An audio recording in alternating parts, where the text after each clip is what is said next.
Safia et Mehdia sont deux sœurs très actives qui adorent jouer.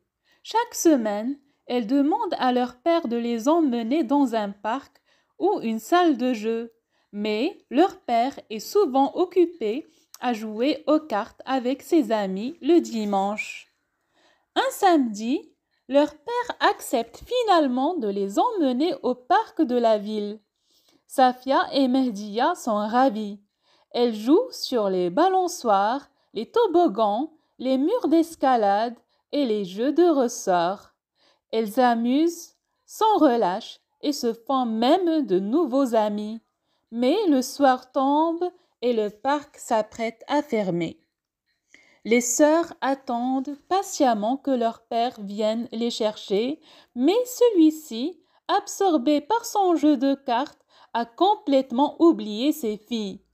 Mehdia devine que leur père est probablement occupé avec ses amis. Comme d'habitude, affamées, elles achètent un millefeuille et un jus dans le magasin tout proche.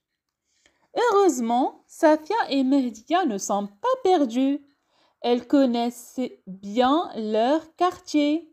Comme leur maman leur dit souvent, celui qui a une langue ne se perd pas.